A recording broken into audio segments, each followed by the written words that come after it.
A mix-up here. If you're in the second, have them in the parade ring, please. Montu, Riato Bay, Felicity Funkhouser, Sterling Williams and Cold Major, because these are standing up and the tapes are about to be released. Stand them up. Tapes fly back in the first, the stand, the only stand of the evening. Dabsy got away. He should get away too. He's been around often enough and usually pretty reliable.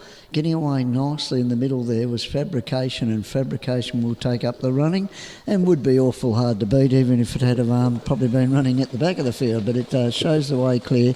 No speed on whatsoever. Dabsy already getting up on the steel a little bit.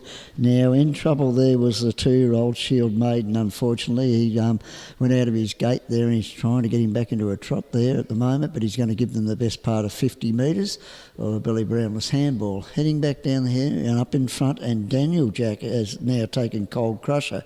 The Danny Thackeray prepared trotter to the lead. From in second spot, Fabrication, David Abraham's prepared horse with Nathan Jack aboard. They're 2 to 3 lengths clear of Dabsy. As I said, he can over-race at times. Paul just trying to restrain him off the back of the others to just try and get him to settle a little bit there. On his back in turn is Wiley Bill, the 3-year-old trotter for Brent Thompson, and the baby who made a mistake early on is chasing his Shield Maiden, but chasing along the best part of probably a furlong away. So get back to where they started from, and they're not taking any prisoners up in front. They're running along at the moment, and it's up in front Cold Crusher doing the job nicely. Made that early move in the race to take up the running and will hear the chimes of the bell. They'll have 1,000 metres to go at the bell, and up in front doing the job nicely. Cold Crusher held together from Fabrication. Dabsy now getting right up onto its back. They just sprinted up a little bit. About 2 lengths away there was Wiley Bill, and out the back there is little Shield Maiden chasing them there. So head towards the 800 metre peg, and Cold Crusher up in front. From in second spot, Fabrication. They've settled now in this pattern. Dabsy right on their backs. You box them in the trifecta, you'd be relatively happy. They're about 15 metres away and chasing earnestly is Wiley Bill, and it was 200 metres because to the one at the back there, Shield Maiden, the baby, because they were at the 800 and it was at the bell.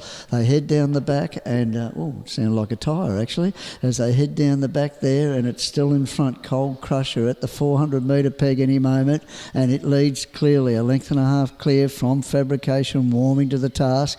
Dabsy on its back everywhere. As I said, if you box them in the trifecta, you'd be giggling, and about 15 metres away, maybe 20 there at this stage to Wiley Bill, and out the back is Shield Maiden. On the corner though, coming to the outside, Dabsy putting in its claim, waiting for the short way home Fabrication, but while that was going on, Dabsy swooped on them out wide there. Fabrication finishing quickly on the inside though. Fabrication starting to come home too to Dabsy's one, and Fabrication wins from Dabsy, about 15 metres away there to Cold Crusher, and not giving it away at all. Wiley Bill chased him, and the one that was in trouble at the start there was the baby Shield Maiden. If you're in the second, bring them straight out, please.